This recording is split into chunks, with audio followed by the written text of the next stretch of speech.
सभी का हमारे इस YouTube चैनल पे। तो आज हम आप लोगों के लिए लेकर आए हैं क्लास 12th बायोलॉजी से बहुत ही महत्वपूर्ण प्रश्न जो 6 नंबर में पूछा जाता है। 90% बच्चे देखा गया पेपर में ये क्वेश्चन गलत करके आए हैं।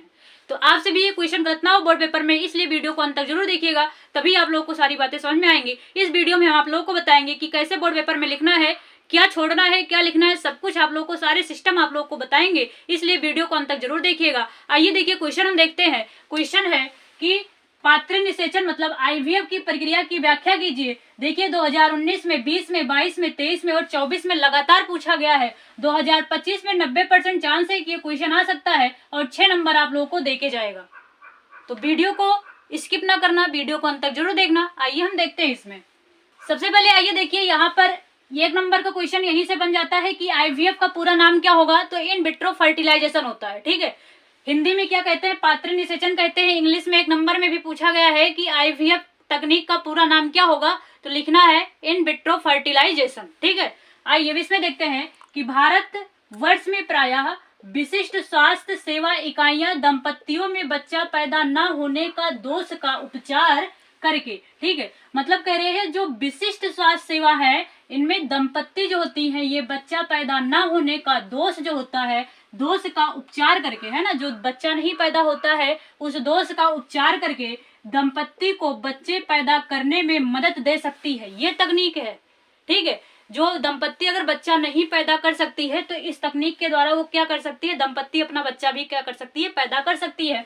लेकिन फिर कह रहा है फिर भी जहां ऐसे दोषों को ठीक करना संभव नहीं है, ठीक है, फिर भी कह रहे हैं जहां ऐसे दोष है कि उसको ठीक करना संभव नहीं है वहां कुछ विशेष तकनीकें द्वारा उनको बच्चा पैदा करने में मदद दी जा सके, ठीक है। वहां भी कुछ विशेष तकनीकों द्वारा उन दंपत्ति को बच्चा पैदा करने में क्या मिल सके, मदद मिल सके।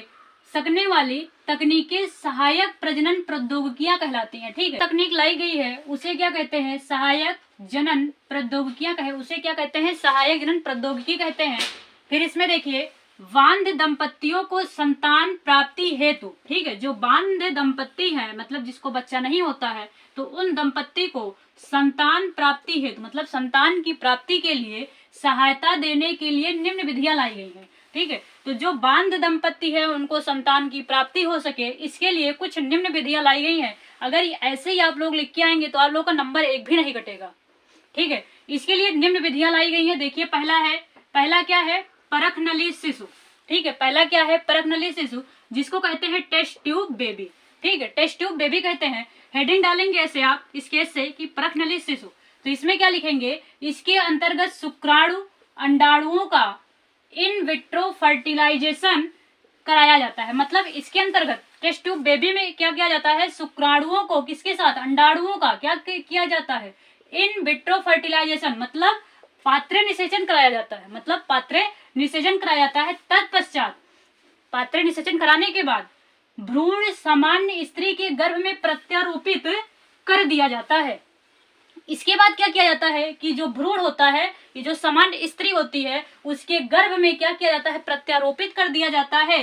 स्त्री के गर्भ में गर्भकाल की अवधि पूर्ण होने पर सामान्य रूप से शिशु का जन्म होता है। मतलब जब प्रत्यारोपित कर दिया जाता है गर्भ में, फिर गर्भकाल जब कंप्लीट होता है, पूर्ण होता है, तो जो स्त्री होती है एक सामान्य रूप से एक सामान्य शिशु को क्या देती है, जन्म देती है। यही लिखना है टेस्ट ट्यूब बेबी में, ठीक है। इसके बाद देखिए भ्रूण स्थानांतरण की अवस्था व स्थानांतरण स्थल के आधार पर आईवीएफ भ्रूण स्थानांतरण निम्न प्रकार का होता है। अब टेस्ट ट्यूब बेबी भी क्या कह रहे हैं, निम्न प्रकार का होता है। एक होता है कहते हैं जाइगोट इंट्राफैलोपियन ट्रांसफर। यहां से 1 नंबर में क्वेश्चन पूछा जाता है कि ZIFT का पूरा नाम क्या होगा, तो लिखोगे कि जाइगोट इंट्राफैलोपियन ट्रांसफर होता है। और जो दूसरी विधि है वो है इंट्रा यूटेरिन ट्रांसफर, मतलब IUT का अगर नाम पूछा जाए तो आप लोग लिखेंगे इंट्रा यूटेरिन ट्रांसफर लिखेंगे, ठीक है। तो ZIFT क्या करता है कि जो भ्रूण होता है, भ्रूण को स्त्री के फैलोपियन नलिका में ट्रांसफर कर दिया जाता है। अंतर याद रखना, दोनों में डिफरेंस क्या है कि जो भ्रूण होता है स्त्री के फैलोपियन नलिका में ट्रांसफर कर दिया जाता है, मतलब प्रत्यारोपित कर दिया जाता है, और आईयूटी में क्या किया जाता है, भ्रूण को स्त्री के गर्भाशय में प्रत्यारोपित कर दिया जाता है। दोनों में मेन डिफरेंस है, इसको याद करना, इसको नोट करना। आगे 2 पॉइंट और है, इसको मिरेज करते हैं और उसको समझाते हैं। ये आगे 2 पॉइंट है, देख लेते हैं उसको क्या है। दूसरा पॉइंट है युग्मक अंतः फैलोपियन स्थानांतरण। यहाँ से भी 1 नंबर में क्वेश्चन इसका फुल फॉर्म पूछा जाता है, तो इसका हो जाएगा गैमीट इंट्रा फैलोपियन ट्रांसफर। मतलब ये पूछा जाएगा GIFT का पूरा नाम अगर पूछा जाएगा तो आप लोग बताएंगे gamete intra fallopian transfer. 1 number यहाँ से आपका फिक्स हो जाएगा। ठीक है, इसमें देखिए क्या है कि इस विधि का प्रयोग उन महिलाओं में किया जाता है। याद रखना, इस विधि का प्रयोग किसमें किया जा रहा है, महिलाओं में। ठीक है, महिलाओं पर किया जाता है जो लंबे समय से क्या है, बांधे हैं। तो GIFT का प्रयोग कहाँ किया जा रहा है, महिलाओं में किया जा रहा है। किन महिलाओं में किया जा रहा है, जो लंबे समय से क्या है, बाध्य है। इसके अंतर्गत लेप्रोस्कोप की सहायता से, याद रखना किसकी सहायता से, लेप्रोस्कोप की सहायता से फैलोपियन नलिका के एम्प्यूला में शुक्राणु व अंडाणु का निषेचन कराया जाता है। मतलब आप लोग अगर फीमेल रिप्रोडक्टिव सिस्टम पढ़े होंगे तो उसमें आप लोग को पता होगा कि फैलोपियन नलिका क्या होती है और एम्प्यूला क्या होता है। ठीक है, तो फैलोपियन नलिका के एम्प्यूला में किसका शुक्राणु का और अंडाणु क्या कराया जाता है, निषेचन कराया जाता है। तो उसे क्या कहते हैं, GIFT कहते हैं। अगर इस तरह आप लोग लिख के आएंगे तो आप लोग का 1 नंबर नहीं कटेगा, 100% गारंटी के साथ हम बता रहे हैं।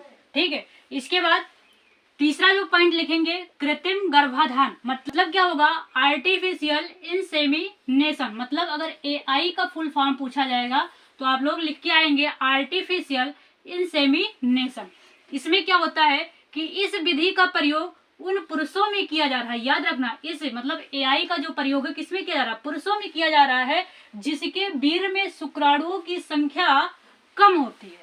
ठीक है, किसमें किया जा रहा है, पुरुष में किया जा रहा है। कौन से पुरुष में, कि जिनके वीर्य में मतलब जो सीमन होता है उसमें शुक्राणुओं की संख्या क्या होती है, कम होती है। इसके बाद अथवा जो वीर्य सेचन में असफल रहे हैं। ठीक है, याद रखना, अथवा जो पुरुष वीर्य सेचन में असफल रहे हैं ऐसे पुरुषों का वीर्य लेकर सांद्रित किया जाता है। मतलब वीर्य सेचन में असफल जो पुरुष होते हैं उनका वीर्य लिया जाता है और उसको क्या किया जाता है, सांद्रित किया जाता है।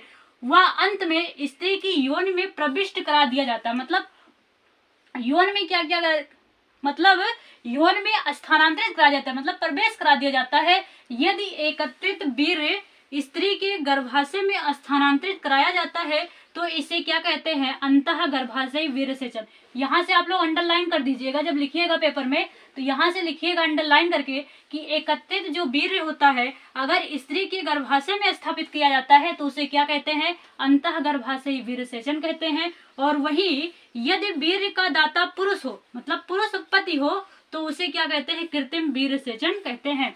तो इस टॉपिक को आप अगर इस तरह लिख के आएंगे तो आप लोगों का पूरा नंबर मिलेगा, एक भी नंबर नहीं कटेगा। वीडियो आप लोगों को कैसी लगी, वीडियो को एक लाइक जरूर करिएगा, अपने दोस्तों के पास शेयर जरूर करिएगा, कमेंट बॉक्स में कमेंट करके जरूर बताइएगा कि ये वीडियो आप लोगों को कैसी लगी, और कमेंट करिएगा कि अगला जो टॉपिक आप लोग को वीक है वो कौन सा टॉपिक वीक है, टॉपिक का नाम बताइएगा। उस टॉपिक को आप लोग को अच्छे से सरल शब्दों में पढ़ाने का प्रयास करेंगे। धन्यवाद।